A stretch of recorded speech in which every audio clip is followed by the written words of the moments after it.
Jonathon Dickinson. I am just really grateful and honoured to have you on today's podcast for many different reasons. And I will say, number one, for the work that you're doing with Ambio Life Sciences, I should say, but also from a very personal level, as someone who over the last 10 years, I think has invested a lot in my own health and well-being, and I have become particularly fascinated in this kind of domain of psychedelics, and I'm so blind to it. I've heard people talk about it, I've heard people do it, I've heard people have these great experiences of doing it, and then I've heard people just going, oh my God, it was life transforming, but oh my God, I'm not sure I'd ever do it. So look, I have been really looking forward to our chat. So firstly, look, I just want to say thank you for being here today. Well, thanks so much for having me. It's a great pleasure. Yeah. So look, Jonathon, I want to start really with, what it is that you're doing with Ambio Life Sciences specifically, how that came about for you and, what specifically it is that you're at work on. So Ambio is a clinic operator, and we have right now a couple of facilities that we work out of in Mexico, and we provide psychedelic therapy. So the medicines that we're working with primarily are ibogaine and 5-MeO-DMT. And I've been working in the field of ibogaine now for almost 15 years. And it's in 2022, we came together, a couple of different ibogaine providers, to set up a place. And it was in part a response to this demand from the veteran community. So there's communities, particularly from groups of retired Navy SEALs and other special forces operators in the U.S. military, who had begun to find that ibogaine was an incredible transition for them from the very intense, career that they had and into the far less intense retirement.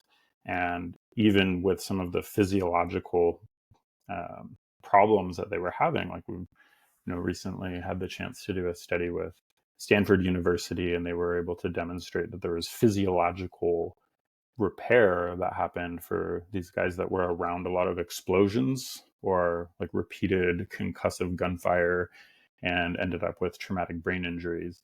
And so not only was it helping them with the kind of emotional, psychological transition, but also with these underlying physical conditions, actually doing regeneration and repair in the brain. So it was in response to that demand from that community that we came together and set up our first clinic, and we've added a couple of sites. And it's been a bit of a change, because prior to that, I said we've been around for about 15 years, and my business partner is almost that long. And for the whole decade before, it was pretty much focused on just doing drug detox. So ibogaine's known to help people come off of opiates with a dramatic reduction in withdrawal symptoms, which are notoriously difficult. So, for me, that wasn't my own story. I got to learn from some incredible people who are not certified, but extremely qualified from their own personal experience to be able to work with people to bring them through detox and that early stage of recovery with ibogaine. And we still do that at Ambio. We still have a portion of our clinic that's dedicated to that. But I've been really interested, and we've been wanting to sort of push open the story and the narrative about what ibogaine does. Because in a more generalized way, whether we're talking about people who are coming off of opiates, or whether we're talking about these Navy SEALs, these elite warriors who are in the process of retiring, it's helping people through very difficult transitions where there's an emotional, spiritual, psychological, and physical component to that change that they're going through. So I think one of the things I might get you to help us understand from as simple as possible, I guess, is I'll go back to the word of psychedelics. I mean, what are psychedelics? Like, what are they for?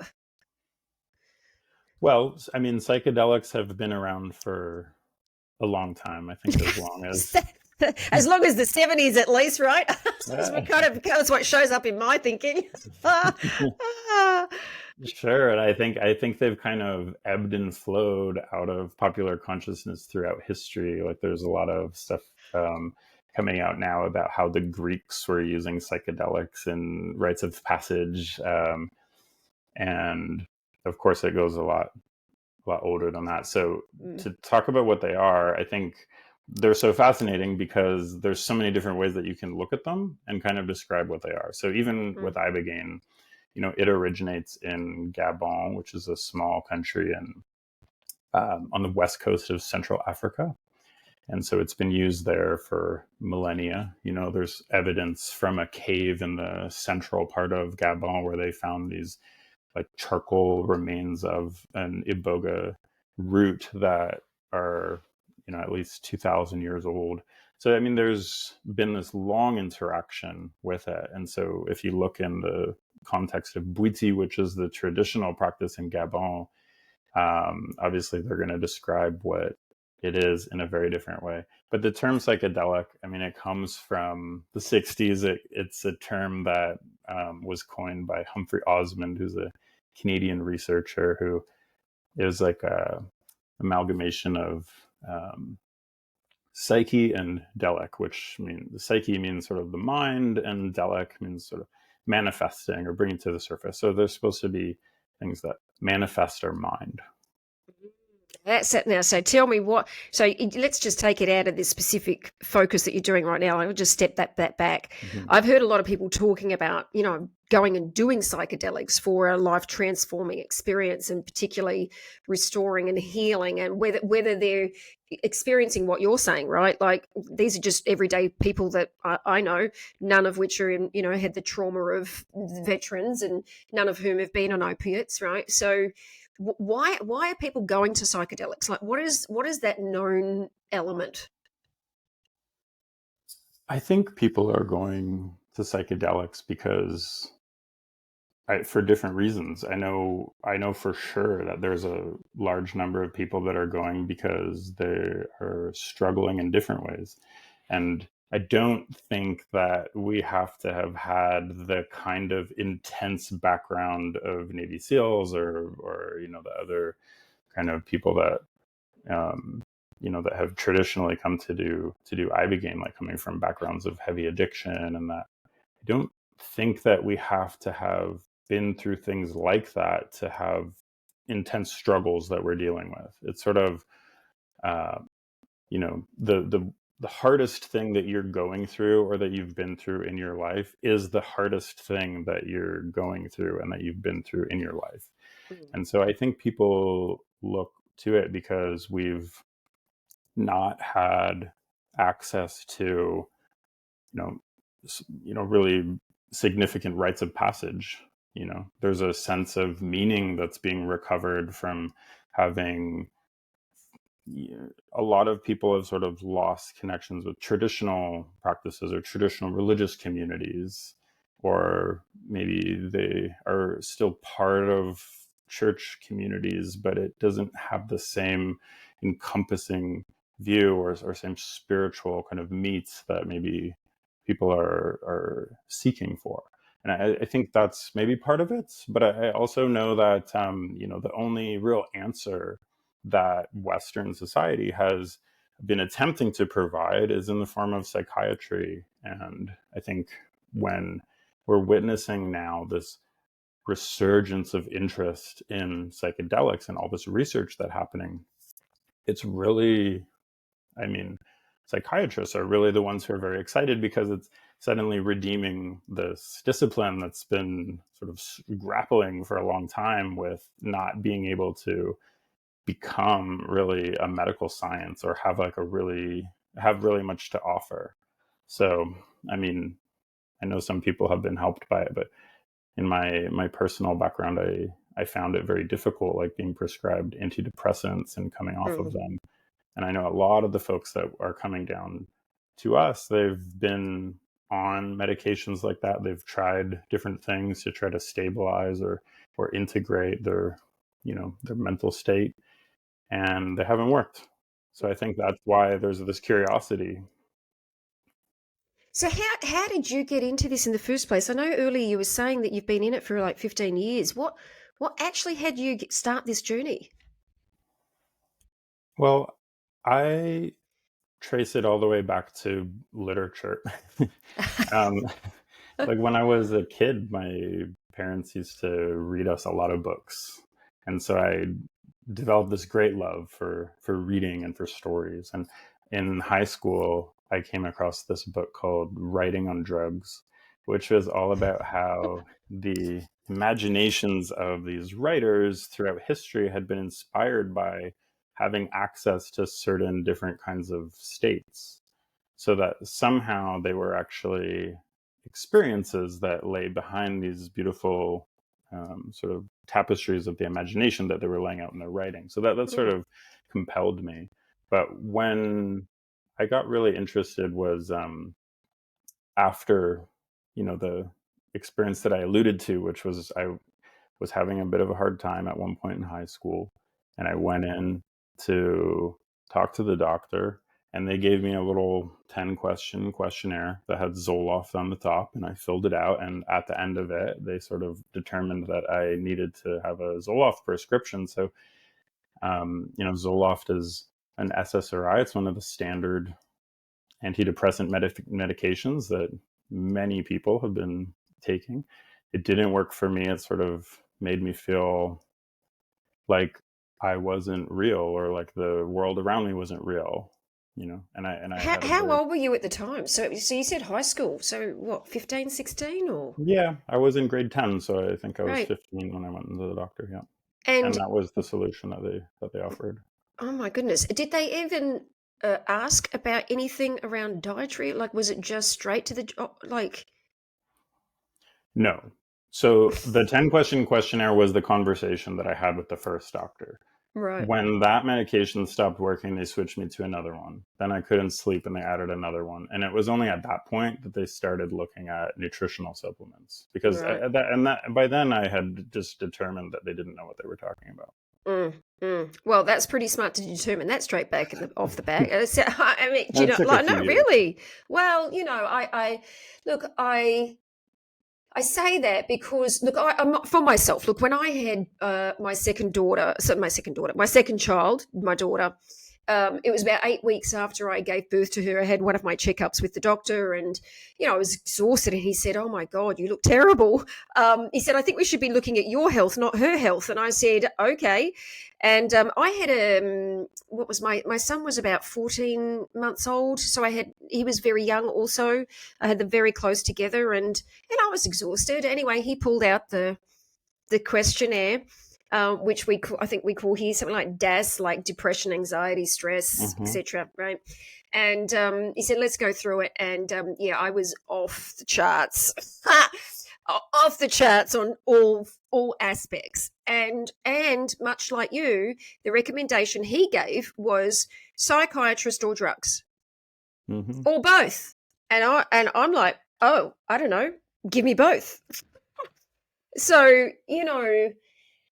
I think maybe I'm going to put it down to so sleep deprived that Hmm. cognitively I wasn't even, it didn't even occur to me for me to even consider any other option. I just took it on my doctor's advice. Well, he's an expert, he's the GP, he knows what he's talking about. Okay, these are the options, so this is what I weighed up. So of course Zoloft was the option for me, and then went to see the psychiatrist, which was a wait, which is why they went, well, why don't you just start the medication before you go and do that? And that was back in 2009, right? So it's quite a long time ago. And so it's been quite a long journey for me to get to the point where, for me, I eventually looked back and went, why was I not asked about? I mean, I've got an 18-month-year-old, and I've just given birth to a daughter, and I was I had a 4-hour surgery.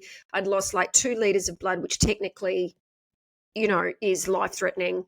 I had a trauma-based delivery with my first child, where I was in labour for 2.5 days, and he had to be come out by emergency C-section. So technically, my body had gone through a lot of physical trauma, but there was no question or conversation about any of these other factors that could have been doing it. So I look back and I go, Now I'm like, anyone offers me any medication, I'm like, hold on, I think I'm going to try something a little bit natural first, aka being diagnosed with a thyroid an underactive thyroid, right? And being told, oh, well, the option is you go onto thyroid medication, but once you start it, you're on it for the rest of your life. And I said, I'm sorry, I'm not doing that.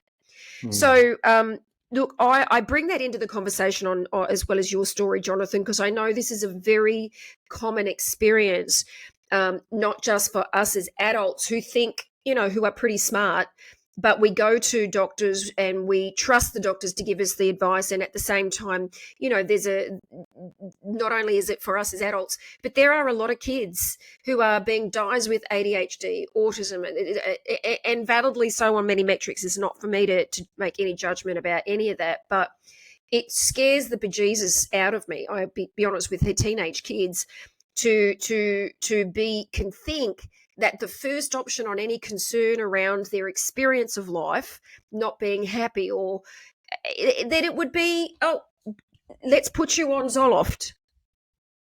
Mm-hmm. Like, really? So how did you go from that to coming across either ibogaine or whatever you did with psychedelics? How did you go from that to where you became fascinated with this psychedelics?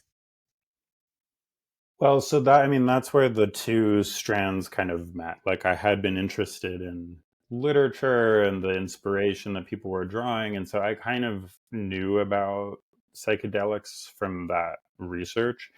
But when the opportunity came up in college to try mushrooms with friends for the first time, it really changed everything. Like, I even just a single experience sort of awakened in me my ability to be able to feel. And it's kind of hard for me to understate. Like, it wasn't like it fixed everything, but Mm. it certainly put me on the track that I needed to follow, and I knew that at the time, and I knew that I had found something that I needed to learn more about. And so as I went down that path, eventually I realized that the work that was being done at the time was so far yet from being um, where it is now, that the only option that I saw was, the deeper I looked, was that ibogaine clinics were already operating in Mexico. So, and here was an opportunity to go and learn from people who had already integrated psychedelics in such a medicinal way and created a beautiful container for it. So I sort of saw it like a model for what was to come. So that's how I got involved in ibogaine. Right. So your venture out of high school, what did you start doing? Did you go and study something about this in university? Or what was the path? No, so the sort of low point of I want to say that after I came off the medications was the hardest part, but the low point of that was being in philosophy school and really trying to figure out what was going on. And eventually after I started to have those experiences with psychedelics, I really began to trust myself more and left. So I eventually went back to school, but I went and just started to pursue what I was passionate about on my own first, Which was? which was to go and work with ibogaine. I Oh. actually had the opportunity. I was extremely persistent and dedicated to not doing something I didn't love, Yeah. and so I got to begin that work in my early 20s. Wow, that's now, you don't have to tell us your current age, but how long Yeah. ago were we talking? Was that 15? Was that 15 years ago? Was that longer? Yeah, so I'm 37. Oh, fantastic. Wow. Yeah, Okay, so I so it was is just 15 and 32. yeah. We're very smart math. Okay. Well, so that's a very young age to get started. So what kind of how did what were you doing there? Like what did that journey first look like for you when you got started? I mean, I was washing dishes and making, fresh juices. I was doing whatever I could. What I saw was this community that had formed around the medicine, and the friendships and bonds that people had found with each other who had all been through the experience. And so even though I wasn't, someone else who had come off of opiates, I'd also been through that kind of transformative experience. in my own life that had completely, changed everything for me. So it was sort of easy to fall into. And then, um, I had the opportunity to sort of apprentice with people. That was the first, 7 or 8 years of my work was a kind of deep apprenticeship. Mm. It's great. It's so great. Yeah. And then fast forward, and here you are. You've opened up your own clinics with, hmm and you're doing this work. And so, the in a nutshell, can you give us almost like a bit of an insight to what it looks like with the clinic? Like, what are you guys at work on, and how's that? Because I know you're saying, yes, it's designed to support those that are coming off opiates. At the same time, it is having a significant impact on those with trauma. But I know that it's now starting to branch out, and you're having a much bigger impact. Do you want to share with us a little bit about that? Sure. So the house where people come to detox is set up a little differently. And there's sort of floating arrival dates. People can come when they need to come, and they'll stay as long as they need to stay. And that's the way that we have to work. I mean, we have to be able to begin and observe what's going on in the body and wait to, like when people come down for detox, the first thing we do is to stabilize them. So if they're taking opiates, we continue them on opiates until we reach a certain level of homeostasis and things are balanced enough and they're strong enough and have kind of recovered enough to be able to begin the treatment, because it asks a lot of you, physically, emotionally. It asks a lot of you. So we have to prepare people for that. And, the period of time can vary depending on what people are taking and how long they've been taking it. So that sort of complicates the process. When we started working with the veterans, we didn't need to do that. And so we've had the benefit now of being able to work in groups. So we do cohorts of 6 people at a time, and they're able to come on, a Monday and leave on a Friday, come on a Tuesday, leave on a Saturday, and go through the experience together, sort of all at the same time. And it makes it a lot easier. And there's actually a lot of support and a lot of insight that comes for people going through in a group like that. So, that's now at least 80, maybe 90% of the folks that we treat are going through programs in that way. Mhm. Mhm. Yeah. So, you can just say no to this particular question. I can't, Sure. because I do appreciate there's a nature of confidentiality and things. Is there? I personally have read the book, Body Keeps Score, and the work that's being done with EMDR therapy to really help people who are victims of very significant trauma, much like the veterans work, which he talks about in his book.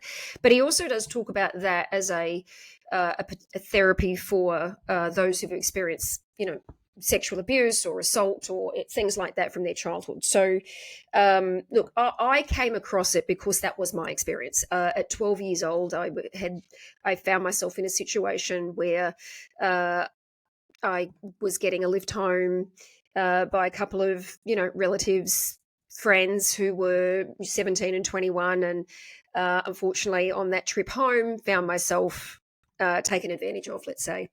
So but at the time there was a period in that moment where I was not there, and then suddenly when I became there, I managed to get out of the situation. And I managed to find my way home. And it was when I got into bed at home that I literally ran in the door to avoid seeing my mother.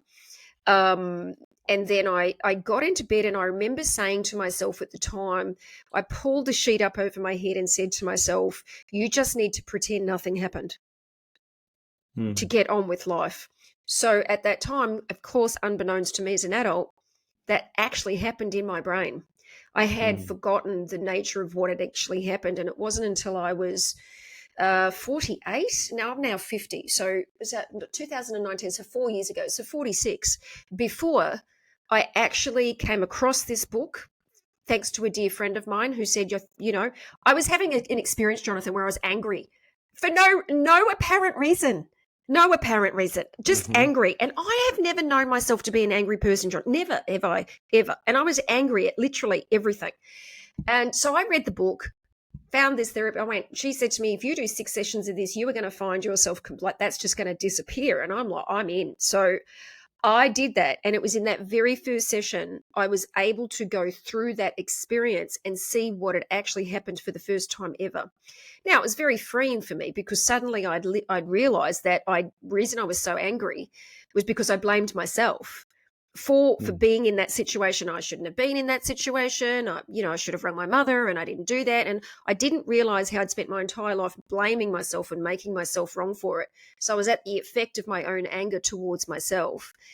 And then suddenly seeing what had occurred, and I went, you know what? I had no chance. Actually seeing what I saw of what happened, there was no way as a 12-year-old I could have avoided any of that. So it gave me a lot of freedom. And so I think therapies like this are obviously far-reaching beyond the work of veterans. But I want to come back to the reason that I was asking you this question is there an example? I mean, you've obviously seen thousands of people impacted by this work.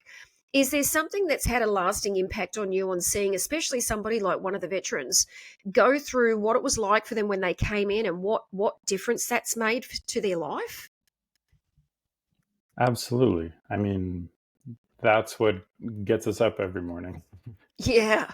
I mean, but it's a process that unfolds. So sometimes, when we get the benefit of being able to be with people from Monday to Friday, and we get to see them go through this transition and sort of like just start to crack out of the shell of, and also out of the ibogaine experience, because it's enduring and it lasts for quite a while. So by the time people are leaving, they're just starting to explore what they're feeling like now. And so the people who we get the best sort of view of that are folks who come back again or that we stay in touch with for a long time. And I think that's where ibogaine is the most impressive, because of how enduring some of those changes can be. It's not just that it's such a temporary relief, but it really seems to give people an opportunity, even through just sort of a single event, it's almost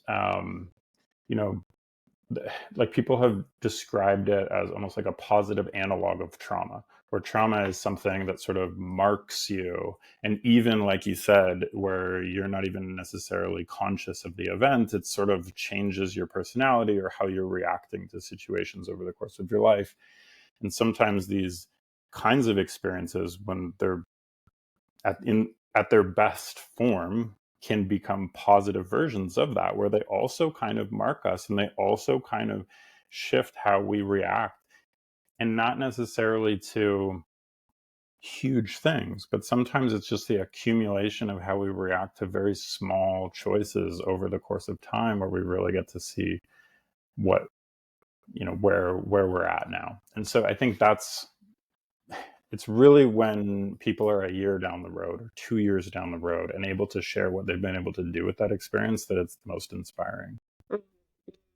So is there one in particular that that comes to mind?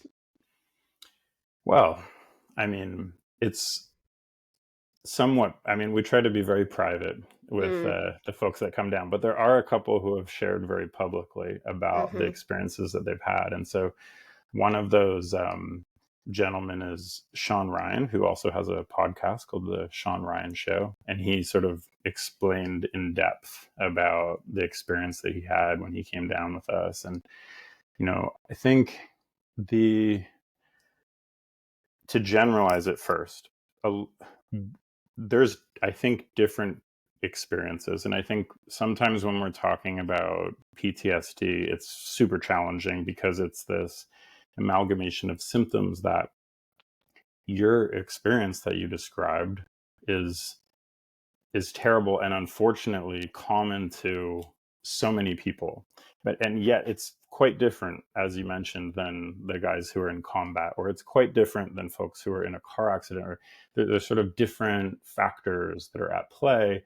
And so PTSD is sort of this catch-all term, but it doesn't really give us like a catch-all solution. You know what I mean? It's not like if it's like diabetes or something like that. And as long as you diagnose people with diabetes, then you kind of understand what the treatment is, because there's an underlying condition. It's not that simple.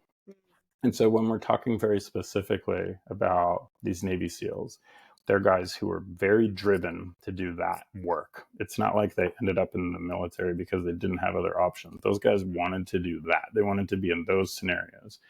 And they overcame a lot in order to get there. And they became extremely good at it.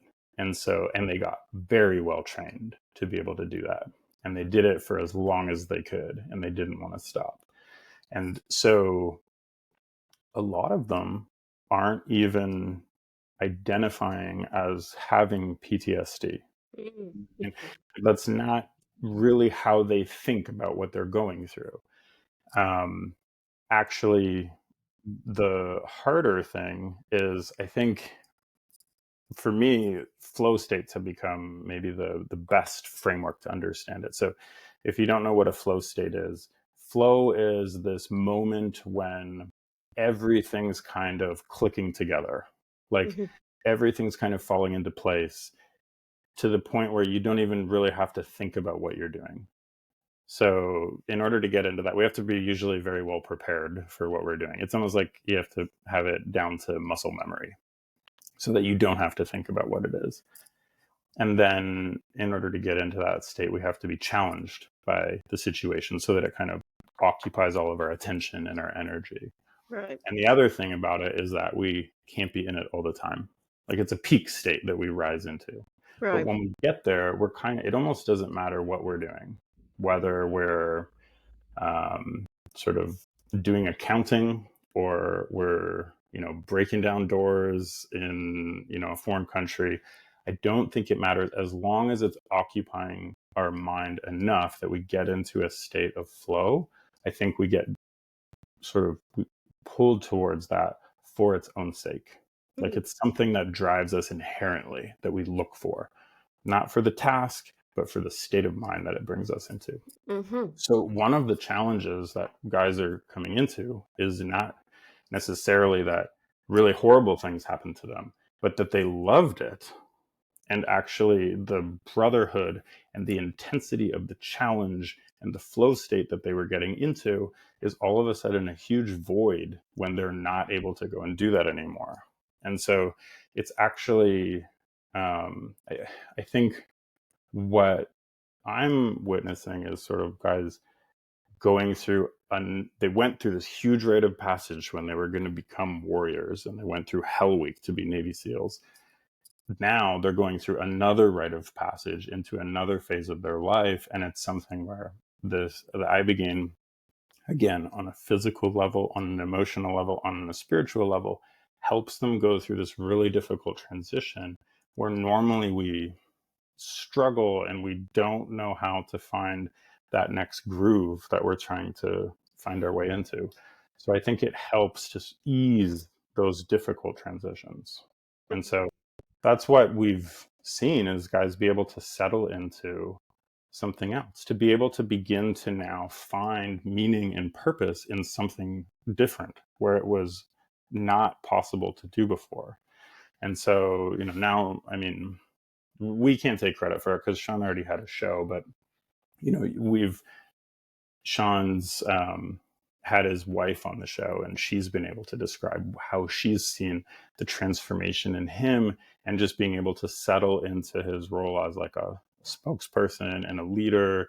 And, countless of his colleagues and friends who have been on the show, who some of them have had their own experience or not, have been able to reflect that back to him as well.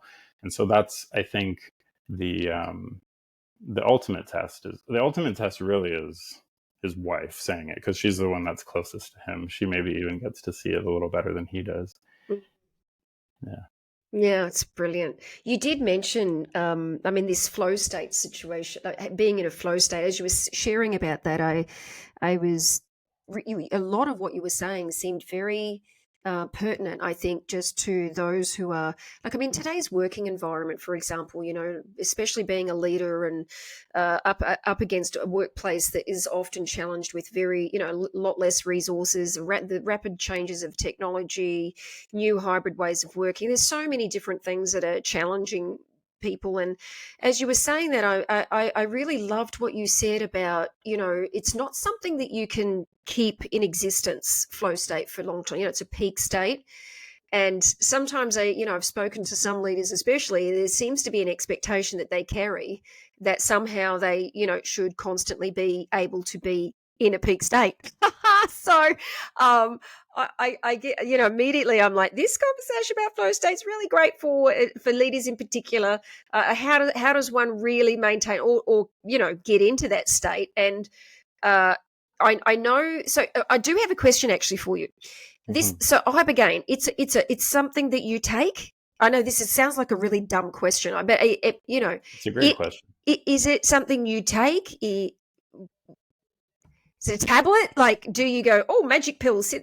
I'm being very facetious. I'm sorry, but it's a capsule, so it's a powder that we put into a capsule, and right. we administer it over several doses. And when people take it, it takes a while for the effects to come on, but ultimately it sort of asks us to sort of lay down and turn inward. And I know that there's psychedelics that maybe people are more familiar with, even whether it's through movies or TV or personal experience, that you get to see people dancing or kind of going on an adventure in the woods or something like that, and that is not happening with ibogaine.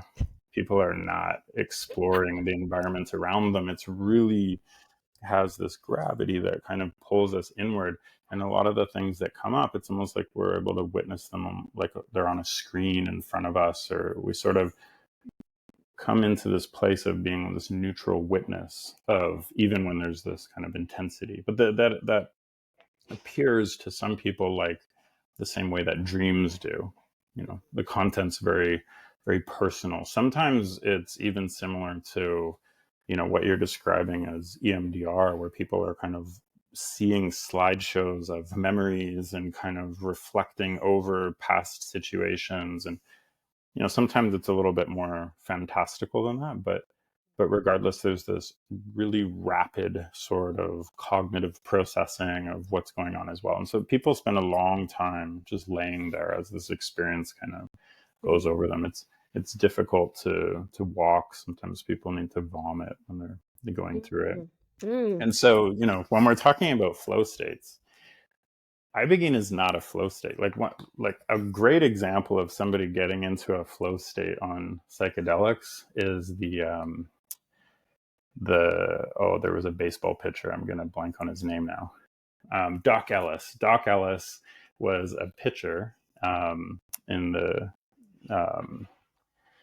Major League Baseball, and he took LSD one day and forgot he had a game later, and he had to go and pitch the game while he was tripping very hard, and actually ended up pitching a no-hitter. So it became sort of this, it's like a career highlight for him, but it was a very clear sign that he was able to really harness that and to be able to drive that into getting into this flow. And so sometimes people are using psychedelics in that way, especially when they're talking about microdosing. Right. People are talking about accessing this very creative kind of flow, to get more creative, to just have a really good day, to, feel more athletic or whatever reason. And again, I think with ibogaine, that is not what's happening, because flow is this peak that we get into. And what is so clear with ibogaine, when it's kind of drawing us downward and sort of into the realm of dreams and waking still, but into that realm as though we're kind of asleep, is it's really like it's coming into the valley. And it's in the valley. I think that's where, when people are trying to, like you say, they're driven to achieve and perform at a really high level, I think we really neglect the skill of being able to have really graceful lows, you know what I mean? And to be able to rest and to be able to come down and regenerate and recuperate. And I think that's when we start overtaxing and we experience burnout and things like that. But if we're able to keep the flow smoother, then I think we're ultimately able to achieve more. So with ibogaine, I think it brings us into this low. And if there's anything that we see common afterwards, it's not that people come out of it, hitting higher highs all the time. It's that I think people are just having higher lows. Mm-hmm. So the way that they've been taxing themselves and then crashing all of a sudden, it's not so heavy. All of a sudden, it's a little easier to come down and rest and come back up. And over time, that raising of the lows, that raising of baseline probably has a lot more to do with how we feel like things are going in general in our Yeah. life. Yeah. Look, I think firstly, one of the things I'm present to as you were sharing that was something you highlighted a bit earlier about the word detoxing. And what happens when we detox. I mean, I think when you think of it physically, a lot of people talk about normal detoxes, like doing alcohol detox, going off alcohol for X period of time. And, when we take anything out of our body, there's that process that you were talking about earlier, that initial few days in the beginning. I mean, even if you detox off coffee in the first 2 days, you like headaches. And I mean, but the thing that I'm going to just mention this because this could just open a can of worms for another 10-minute conversation. So what I'm going to say, though, is we are blessed to be able to come back into next week's session and talk with your co-founder, Trevor. So what we'll do is I'm just going to bring this into the conversation, and next week we'll get into more detail about it with Trevor. And that is, it sounds like the other benefit to what's happening with the work that you're doing, aside from the drug itself and that process, people, I think, I got to say, there's got to be a lot to be said for detoxing yourself from life. Like, we operate in a world where we just kind of show up like, this is life, like this is the life you got, this is how you got to live your life. And it's not like 200 any time, I guess. But look, I've got an Indigenous background, Jonathan. So from I wasn't raised in country by community. I was descendant of a stolen generation. But if I had have been, the choices and world that I would have lived on in remote country, and to show up each morning, and my life would have been walk out into the country and have a backyard that's beautiful and pristine and earthy and all that, which is very different to show up at 6 o'clock, get the alarm going, get the kids to school, get in the car, drive to us, get in the transport, walk into the office, show up 9 to 5. Blah, blah, blah. I'm like, why don't you just detox for that and see what happens? I mean, that in itself, like, what it just puts a spotlight on how much our life is driven by external recognition and rewards and satisfaction from the external world. And when all that is stripped away and you got nothing left, all you got is yourself. Kind of technically sounds like that would be pretty easy, but in fact it's not. It's just like what you're describing with the medical process, right? So Absolutely. I think you're describing another version of what these guys are dealing with. They're in this certain kind of flow, and they've had to do that in order to perform the job that they've put themselves into and that they've been asked to perform. And they're having a very difficult time when they're trying to now shift gears. It's not as easy as it sounds. It seems like we want to feel like we have that freedom and agency to be able to make those choices. But it is quite a lot different when we start to ask that of our bodies and we start to ask that of our minds. It's more challenging than it seems. So I think that's, psychedelics can be, when used correctly and in the right ways and at the right times when we're actually ready to start making those transitions, they can be helpful in sort of achieving that. Well, I'm looking forward to unpacking that one a bit more with Trevor next week. So, but to wrap up on today, first, I do really want to thank you for sharing everything that's behind your passion for what you're doing. In terms of the mission and why you've built this centre, what would success look like? What does success look like for you? I think that there's a lot more people who can benefit from understanding what ibogaine is. I think that I don't want to see it the way that I went in to the doctor and I filled out a 10-question questionnaire and I got prescribed to go and do this thing. I think that making the decision to do something like that is it's almost more important that you get exposed to this anecdotal information or these long form narratives about what it is, so you can think about it and sort of grapple with the idea and come to understand it, which is not something that the medical institutions have really been good at providing us, is that kind of social and cultural context, or like a narrative about change and how change works in our life. So if anything, it would be to be able to provide a clear narrative about change and to make this medicine more accessible, because I think it can change the world. It's wonderful. And how do people, I mean, we'll put all the details in the show notes for people to be able to find out more about Ambio Life Sciences in particular. But what is the best place for people to be able to find out more about your work and certainly your clinics? Well, you can find us online. Our website is ambio.life.